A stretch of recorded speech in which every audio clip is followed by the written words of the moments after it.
Feel the Fear and Do It Anyway by Susan Jeffers, Ph.D.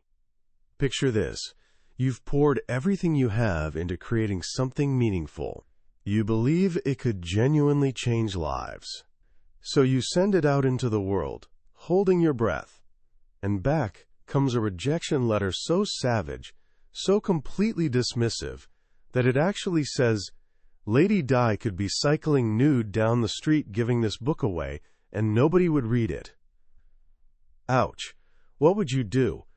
Most of us would crumble right there. We'd take that dream and bury it deep. And honestly, that's exactly what Dr. Susan Jeffers, the author of today's book, did. She took her manuscript, a book born from her own crippling battles with fear, and stuffed it in a drawer for years, nearly forgetting it existed. But then one day, while cleaning, she stumbled upon it again, and as she reread those pages, something stirred inside her. That same conviction bubbled back up. This book had something vital to say. So she made herself a promise. This time, she would feel the fear of rejection and do it anyway. That book, Feel the Fear and Do It Anyway, became a worldwide phenomenon. It's sold millions of copies, been translated into over 30 languages, and become essential reading for anyone wanting to transform fear, uncertainty, and anger into power, action, and love. What Susan Jeffers discovered, first through her own struggles, then through teaching thousands of others, is that everything we believe about fear is basically backwards. We think fear is the enemy, the massive wall blocking our path that must be demolished before we can move forward. But what if we've got it completely wrong? What if fear isn't the wall at all, but actually the doorway? Today, we're going to walk through that doorway together. By the end, you'll understand the single universal fear hiding beneath every other fear you've ever had.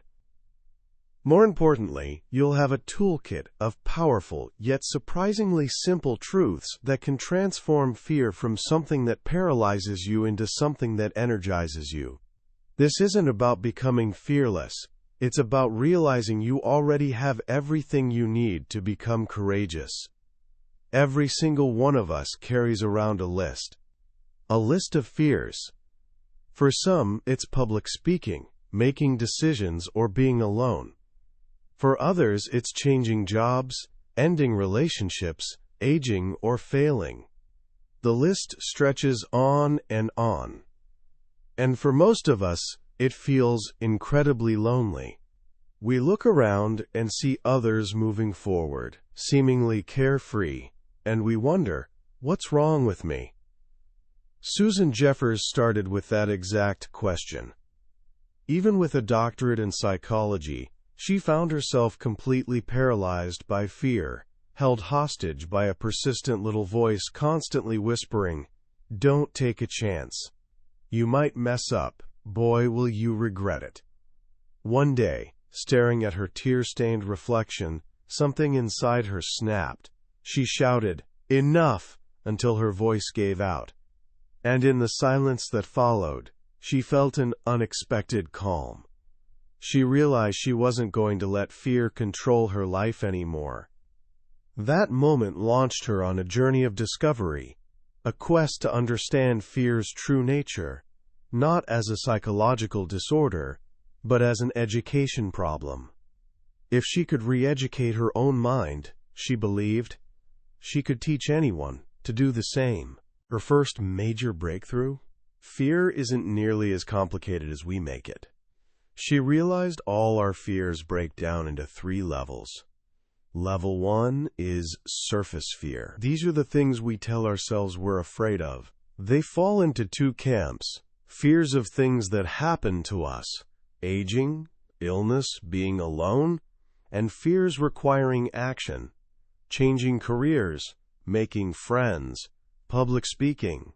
This is the level we all recognize. Underneath that sits level 2. These fears aren't about external stuff, they're about our ego. Here we find fear of rejection, failure, disapproval, or helplessness. These inner states really drive our behavior. If you deeply fear rejection, it doesn't just mess with your dating life. It infiltrates your career, friendships, everything. It makes you shut down and build walls. But even that isn't the real root. What's the one single fear sitting at the very bottom, the foundation of everything else? Level 3 fear is simply this: I can't handle it. Think about it. Every single fear, when you trace it down, ends with that simple, terrifying thought. Fear of making mistakes? Really, I can't handle making a mistake. Fear of being alone? Really, I can't handle being alone. Fear of rejection? I can't handle being rejected. This might be the most important thing you ever learn, because it changes everything. If the biggest fear is simply not trusting yourself, then you don't need to control the outside world. You don't need to control your boss, your friends, the economy, or how that job interview goes. All you need to do to shrink your fear is build more trust in your ability to handle whatever life throws at you. So the real question isn't, how do I eliminate fear? The real question is, how do I build the belief that, whatever happens, I'll handle it? To answer that, Jeffers uncovered 5 fundamental truths about fear that completely reframe how we relate to it.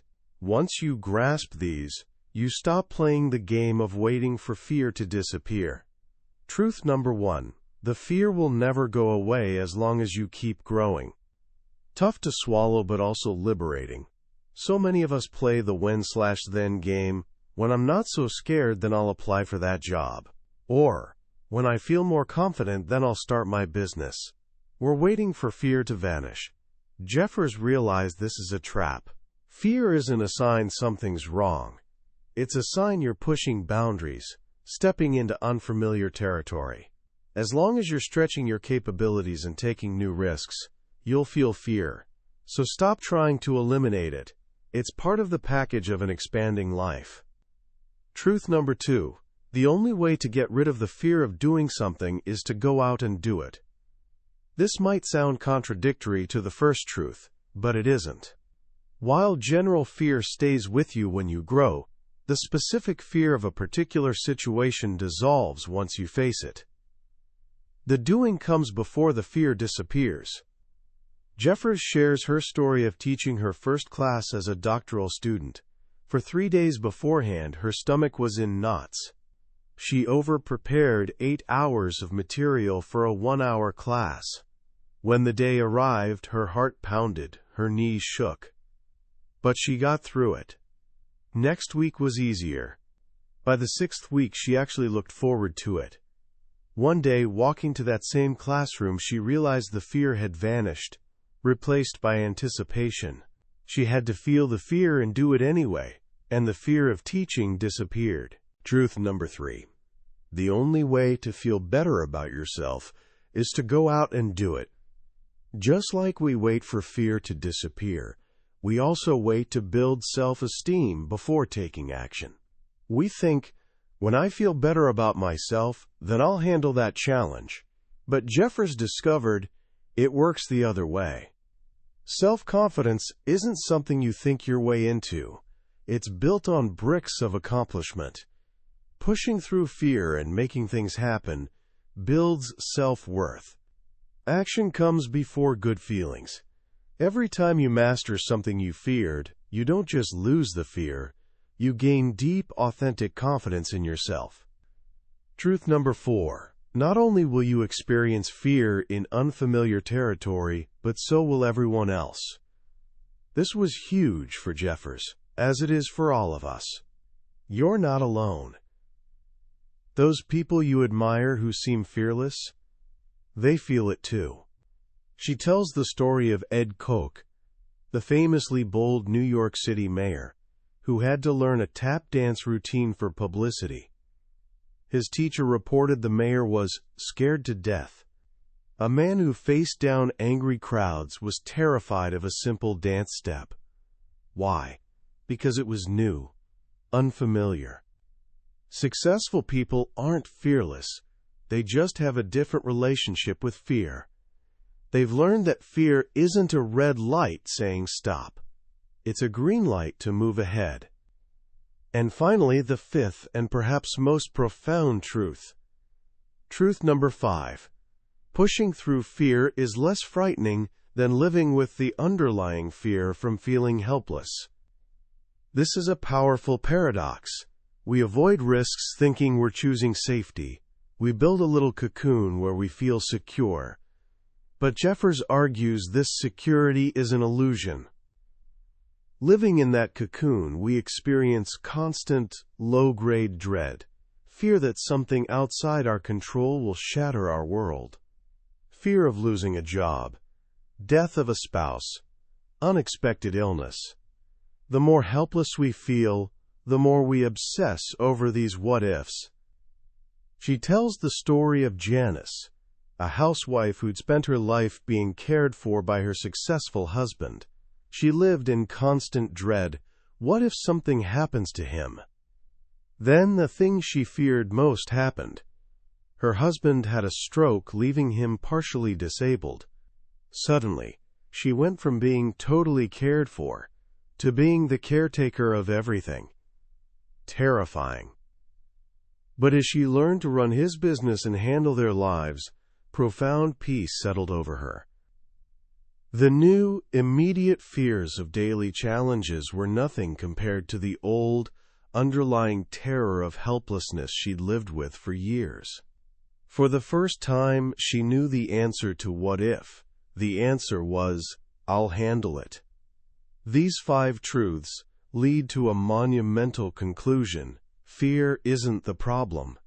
The real issue is how we hold the fear. Jeffers introduces a brilliant model called the pain-to-power continuum. Imagine a line. Far left is pain, far right is power. When we hold fear from a position of pain, we experience helplessness, depression, paralysis. Fear becomes a cage. But when we hold that same fear from a position of power, we experience choice, energy, action. The fear's still there, but it becomes irrelevant, just background noise while we move forward. The secret to handling fear, then, is learning how to move yourself from the pain side to the power side. How? By changing your thoughts, words, and actions. First, change your vocabulary. The words we use tremendously impact our life quality.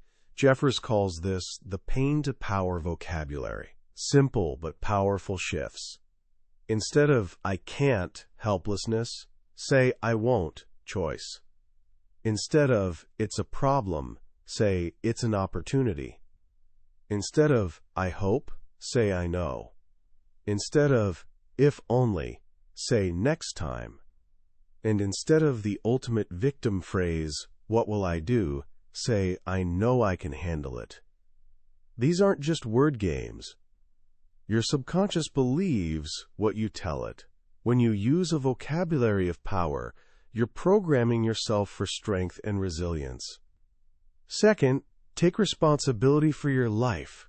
This doesn't just mean paying bills. It means understanding you're the cause of your life experience. Jeffers offers 7 definitions of true responsibility. 1. Never blame anyone else. As long as you blame someone else for your misery, boss, spouse, parents, you're giving away power. You're a victim. 2. Don't blame yourself either. Blaming yourself is just another way of being a victim. You've always done your best with the awareness you had. Be patient with yourself. 3. Notice when you're not taking responsibility. Look for clues: anger, resentment, jealousy, self-pity. These signal you're blaming something outside yourself for your state of mind. 4. Handle your chatterbox. We all have that nagging, negative voice feeding us doubt and doom. You can't silence it completely, but you can learn to out-talk it with positive, powerful affirmations. 5. Notice the payoffs keeping you stuck. Staying in a job you hate? What's the payoff? Maybe familiar comfort. Maybe avoiding fear of rejection in job searching. Once you see the payoffs, you realize you're making a choice, not being a victim. And if you're choosing, you can choose differently. 6. Figure out what you want and act on it. Don't wait for the perfect job or partner to find you. You have power to create the life you want. It requires clear goals and consistent action. 7. Notice the multitude of choices you have. Every moment you're choosing how you feel. When something difficult happens, you can see it as catastrophe or as a learning experience. The choice is always yours. One of the biggest areas where fear paralyzes us is decision-making. We're terrified of making the wrong choice. This fear comes from what Jeffers calls the no-win model. We stand at a choice point and see one path as right and the other as wrong. We obsess, worry, try predicting the future. After choosing, we second-guess ourselves with if-onlys. It's a recipe for anxiety. Jeffers proposes a radical alternative, the no-lose model. At that same choice point, you see two different paths, but both are filled with opportunities. There are no wrong decisions. Every path, regardless of outcome, offers chances to learn, grow, and discover something new about yourself and the world. What if you take a new job and get fired months later? In the no-win model, that's disaster. In the no-lose model, it's an opportunity to strengthen resilience, learn to handle loss, and find a new, perhaps better position. You learn security isn't about having things, it's about knowing you can handle things. With this mindset, it becomes impossible to make mistakes. Every failure is just discovering another way not to do something. This leads to another crucial concept for building a fear-resilient life, the whole life grid. Too often, we put all our emotional eggs in one basket. We make our relationship our whole life, or our job, or our children. When that one thing is threatened or lost, our entire world collapses, leaving a giant, empty void. Instead, Jeffers suggests visualizing your life as a 9-box grid. Each box represents a vital area: relationship, family, work, friends, personal growth, leisure, contribution, and so on.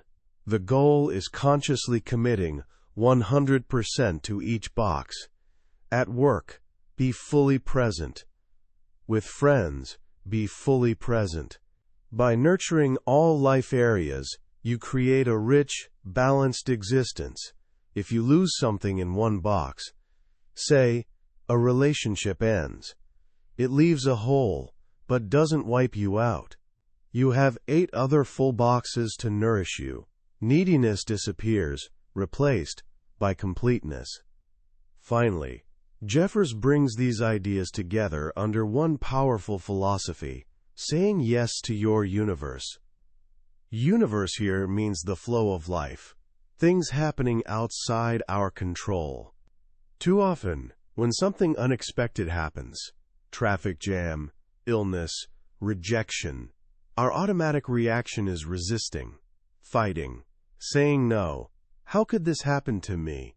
This resistance creates suffering. It creates tension, exhaustion, feelings of victimhood. Saying yes is the antidote. It doesn't mean liking what's happening. It means stopping the resistance. You accept it's happening, then look for opportunity within it. You ask, what can I learn? How can I grow? She tells the incredible story of Charles, a young man paralyzed from the waist down after being shot in a street fight. Initially, he lost all hope, but at his lowest point, he made a choice. He chose to say yes to his new reality. He realized his life could have new purpose, being a model for others, showing them that value can be created from anything. He later said that, strangely, he was grateful for his handicap, because only after the accident did he truly understand his life had meaning. Saying yes is about choosing to find the gift in every experience. It's the ultimate act of taking responsibility, and it connects us to a deeper, more powerful part of ourselves. Jeffers calls this the higher self. She presents a simple model of our inner world. We have the negative, fearful, needy voice of the chatterbox, and we have the loving, kind, joyful, abundant voice of the higher self. Our conscious mind can choose which to listen to. Listening to the chatterbox makes us feel weak, helpless, afraid. But using the tools, affirmations, positive thinking, the no-lose model, we train our conscious mind to tune into the higher self. When we do that, we tap into incredible inner power. We feel connected, centered, safe. We realize we're part of something bigger than our petty fears. This is the ultimate journey the book invites us on. It's not a quick fix. It's lifelong practice of patience and trust. It's becoming what she calls real, like the Velveteen Rabbit in the classic children's story. A journey that can sometimes hurt. A process taking a long time. But in the end, it's the only journey that matters, from pain to power, from fear to love. What makes feel the fear, and to do it anyway so enduring, decades after publication? I believe it addresses the most fundamental human struggle with profound simplicity and empowerment. Fear isn't a monster to slay, it's a companion to understand. The most powerful lesson for me is the radical shift from trying to eliminate fear to building confidence to handle it. The mantra, "Whatever happens, I'll handle it," is perhaps one of the most powerful affirmations you can adopt. It's the bedrock of true self-confidence. It doesn't promise things will always go your way. It promises something far more valuable. You'll be okay even when they don't. This single idea moves you from being a passenger hoping for a smooth ride to being the pilot, capable of navigating any storm. Jeffers' work beautifully reminds us personal growth isn't about reaching a destination where problems cease. It's about the climb itself. As she puts it, life is like climbing a mountain. The journey is tough, but with every step up, the view becomes more expansive, more beautiful. The little struggles below begin fading as you see the bigger picture. If you're ready to start that climb, here are simple but powerful actions you can take today, inspired by this book's wisdom. First, identify your own level 3 fear. Over the next 24 hours, whenever you feel anxiety or hesitation, ask yourself, what am I really afraid of here? Trace it down. Are you afraid of what someone will think? Of looking foolish? And beneath that, is the real fear just, I won't handle the outcome? Simply becoming aware of this root fear is the first crucial step in taking away its power. Second, practice one pain-to-power vocabulary shift. For just one day, consciously replace a single word. Instead of I can't, catch yourself and say I won't. Or facing a challenge, instead of thinking this is a problem, consciously reframe it as this is an opportunity. This small shift can remarkably affect your mindset and energy. Third, take one small risk. Jeffers urged students to take a risk a day. It doesn't have to be monumental. It could be speaking up in a meeting when you normally wouldn't, calling someone you've wanted to connect with, or trying an activity you've been curious about but afraid to start. The point is intentionally stepping outside your comfort zone, even just an inch, proving to yourself you can. Each small act of courage builds the muscle you need for bigger challenges ahead. That was a summary of Feel the Fear and Do It Anyway by Susan Jeffers. We've explored the core ideas today, but I'll be honest, a summary is like looking at a photograph of a magnificent landscape. It can show you the beauty, but can't make you feel the sun on your skin or wind in your hair. The real magic happens when you immerse yourself in the book. It's in quiet moments when a particular story or simple phrase resonates unexpectedly. This summary helps you decide if this book is worth your time. If anything we've discussed sparked something in you, I encourage you to grab a copy. Reading it isn't just about learning. It's an experience that can genuinely change how you see yourself and the world. You can find a link to the book in the description below. Also, if you found this summary valuable, please like this video and subscribe to the channel.